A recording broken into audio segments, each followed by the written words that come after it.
Shooter সায়রার মাথায় France রাষ্ট্রদূতের হাত। চট্টগ্রামে মেয়ে অলিম্পিকে করবে বাজিমাত। মাত্র ২০ বছর বয়সে প্যারিসে লাল সবুজের প্রতিনিধিত্ব করতে যাওয়া সায়রা পেলেন অনুপ্রেরণা। এদিকে ১১তম জাতীয় এয়ারগান চ্যাম্পিয়নশিপ শেষে সেরা হয়েছে বাংলাদেশ সেনাবাহিনী। বিস্তারিত মেহেদী নাইমের রিপোর্টে। তার স্বপ্ন ১২টো হবে। আমি চিন্তা করি যে প্রথম হবে ইনশাআল্লাহ। মাস দেড়েক পর ফ্রান্সে অলিম্পিক খেলতে যাচ্ছেন শুটার সায়রা। ফ্রান্সের রাষ্ট্রদূত মেরি মাজদুপির সঙ্গে ফেডারেশনে তার সাক্ষাৎ। সঙ্গে ছিলেন মহাসচিব ইন্তেখাবুল Hamid Apu.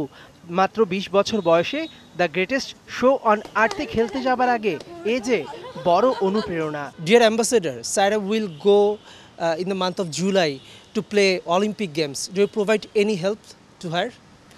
Of course we are going to provide all the help she deserves because she's a champion and I'm absolutely convinced that she's going to win medals. And of course we'll provide all the help. The French Olympic Association, the International Olympic Committee, our special Olympic consulate who is giving all the visas for all the athletes and other people. তার স্বপ্ন ১২টো হবে। আমি চিন্তা করি যে প্রথম হবে ইনশাআল্লাহ। সায়রার গলায় ২ মেডেল। ১১তম জাতীয় এয়ারগান চ্যাম্পিয়নশিপে ১০ মিটার রাইফেলে গোল্ড আর মিক্সড ইভেন্টে সিলভার। আপাতত এই অভিজ্ঞতা নিয়ে পাড়ি জমাচ্ছেন স্বপ্নের প্যারিস অলিম্পিকে। আমি জাস্ট আমার উপর বিলিভ করে আমি শর্ট করব না, আমি আমার মেডেলটা ছিনিয়ে আনবো আমার দেশের জন্য, এটাই আমার টার্গেট। কথার সঙ্গে মেলাও হাত, তবেই হবে কিস্তিমাত। শুটিংয়ে কেবল হাত মেলালেই হয় না, সঙ্গে থাকতে হয় নিবিড় মনোযোগ, অবিচল নিশানাবাজি। কারণ গুলি একবার ছুটলে ফিরিয়ে আনা যায় না।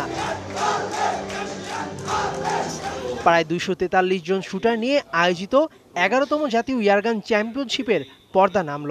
ফেডারেশন পেল অনেক নতুন শুটার, যেখানে ২৭ ক্লাবকে টপকে চ্যাম্পিয়ন হয়েছে বাংলাদেশ সেনাবাহিনী।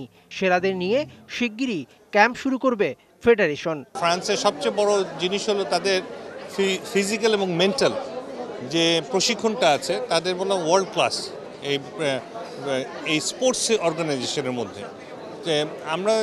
আমি রিকোয়েস্ট করেছি, আমাদের অ্যাম্বাসেডরকে রিকোয়েস্ট করেছি ভবিষ্যতে যাতে আমরা কোনো ফ্রেন্ডলি ম্যাচ খেলতে পারি কিনা, আমরা মত বিনিময়ের মাধ্যমে আমরা কোচ বিনিময় করতে পারি কিনা, তাদের যদি কোনো ভালো কোচ থাকে আমাদেরকেও পাঠাতে পারে, অথবা আমরা ট্রেনিংয়ের জন্য ফ্রান্সে যেতে পারি কিনা, সেইগুলি বিষয় নিয়ে আমি আলোচনা করেছি।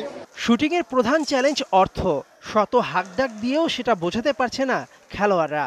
সরকার আর স্পন্সররা না এগিয়ে আসলে পিছিয়ে পড়তে পারে নিশানাবাজি। এখন আমরা যে ফাইনাল কম্পিটিশনটা করি, এখানে আমাদের স্কোরটা প্রায় ইন্টারন্যাশনাল ফাইনালের মতো হচ্ছে। আমরা সবাই ভালো মারছি। ১ মাস পরই যে একটা করে কম্পিটিশন হচ্ছে, এটা শুটারদের জন্য অনেক চ্যালেঞ্জিং। এবং এখান থেকেই কিন্তু আমাদের ন্যাশনাল প্লেয়ারগুলো সিনিয়র টিম বলেন বা জুনিয়র টিম বলেন, এখান থেকেই বাছাই করা হয়। এবারই প্রথম মিক্সড ইভেন্ট চালু করেছে বাংলাদেশ শুটিং স্পোর্ট ফেডারেশন।